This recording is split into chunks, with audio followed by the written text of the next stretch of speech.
élevé d'inondation pouvant entraîner des pertes de récolte, des biens matériels et en vie animale et humaine dans les localités exposées.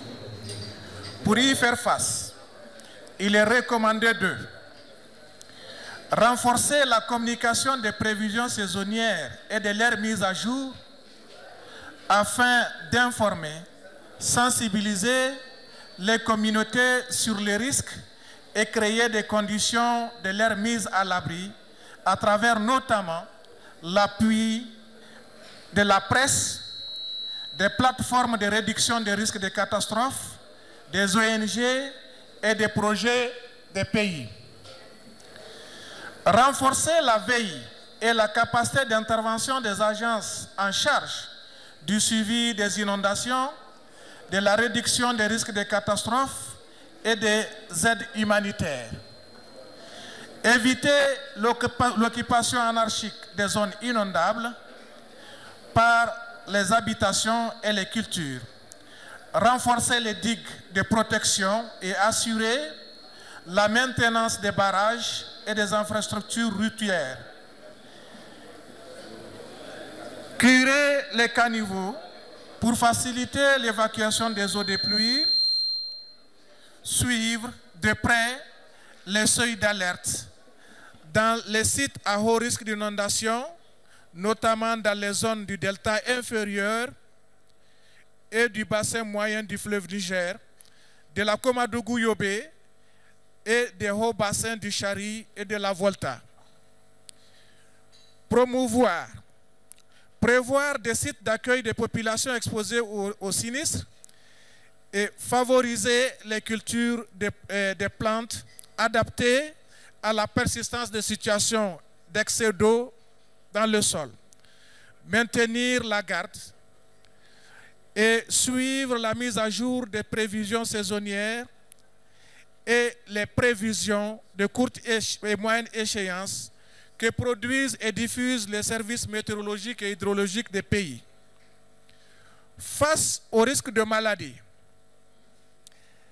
les zones humides et celles inondées peuvent être favorables au développement des germes de maladies, notamment le choléra, le malaria, le dengue, la bilharziose, etc.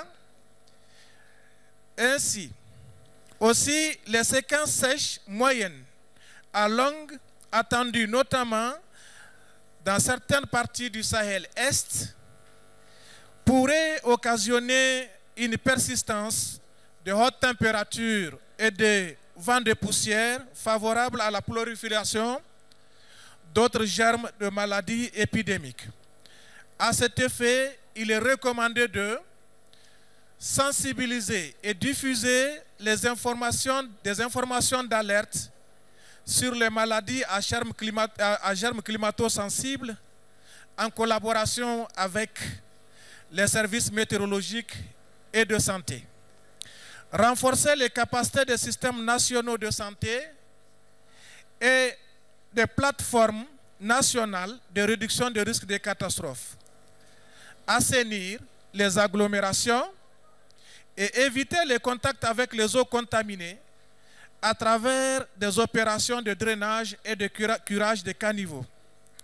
Prévenir les maladies en vaccinant les populations et les animaux. Appuyer la lutte contre les piqûres des moustiques en facilitant l'accès aux moustiquaires, aux antipaludiens et aux produits de traitement anti-moustiques. Prévenir les épizooties à germes préférant des bonnes conditions humides et renforcer la vigilance contre les maladies et les ravageurs des cultures, notamment la chenille légionnaire et les autres insectes. Face au risque de sécheresse, en dépit du caractère globalement humide attendu de la saison de pluie 2022, il n'est pas exclu d'observer des séquences sèches relativement longues pouvant entraîner des déficits hydriques, notamment dans certaines localités de la bande sahélienne. Pour atténuer ces risques, Sur la croissance des cultures et des plantes fourragères, il est recommandé de choisir les espèces et variétés de cultures tolérantes au déficit hydrique dans les zones exposées. Adopter des techniques culturelles de conservation des eaux et des sols. Diversifier des pratiques agricoles à travers la promotion de l'irrigation et du maraîchage pour réduire les risques de baisse de production. Prévenir la prolifération de la chenille mineuse de l'épi de mil. Assurer une gestion rationnelle des ressources en eau de surface pour satisfaire les différents usages, notamment dans les bassins du fleuve, dans les bassins du Niger inférieur, du Logone, de l'Ouémé et du Cavali, où les écoulements seraient moyens à déficitaires. Interagir avec les techniciens de la météorologie nationale et de l'hydrologie nationale pour des informations spécifiques et les conduites à tenir. Enfin, recommandations pour mieux valoriser la saison de pluie 2022. Au regard du caractère globalement humide attendu de la saison de pluie 2022 dans les zones soudaniennes et sahéliennes de l'Afrique de l'Ouest et du Tchad, il est recommandé aux agriculteurs, aux éleveurs, aux gestionnaires des ressources en eau, aux projets, aux ONG et aux autorités des pays d'investir davantage dans les cultures à haut rendement tolérantes vis-à-vis des conditions humides, notamment le riz pluvial, la canne à sucre, et les autres tubercules et autres. Il est recommandé aussi de valoriser les situations des écoulements moyens et excédentaires en développant des cultures irriguées, notamment dans les plaines inondables, des bassins du Sénégal, de la Gambie, de la Comoé, de la Bandama, du Mono, de la Volta inférieure, du Sassandra et de la partie en aval du Chari-Logone et du haut bassin du fleuve Niger, tout en veillant bien évidemment au risque d'inondation qui pourrait survenir par endroits. Mettre en place des dispositifs de collecte et de conservation des eaux de ruissellement pour des usages agricoles et domestiques en saison sèche. Soutenir le déploiement de techniques climato-intelligentes, d'augmentation des rendements des cultures et des fourrages face aux risques climatiques, notamment ceux liés à l'excès d'eau ou à la sécheresse. Renforcer les dispositifs d'information et d'encadrement et d'assistance agrométéorologique des producteurs. Faciliter aux producteurs l'accès aux semences améliorées et à des intrants agricoles adaptés à leurs besoins.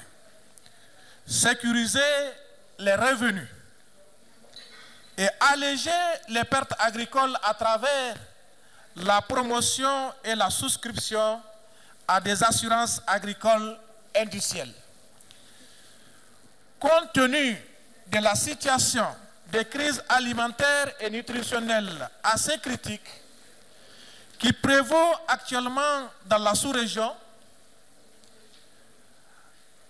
la mise en œuvre scrupuleuse de ces dispositions pourrait contribuer à alléger les difficultés auxquelles les populations vulnérables font face à l'issue de la saison. Enfin, il est recommandé aux acteurs et utilisateurs de ces différents secteurs d'être attentifs aux mises à jour qui seront faites par le Centre régional Agrimet, l'ACMAD et les services météorologiques et hydrologiques des pays tout au long de la saison. Fait à Abuja le 25 avril 2022, le forum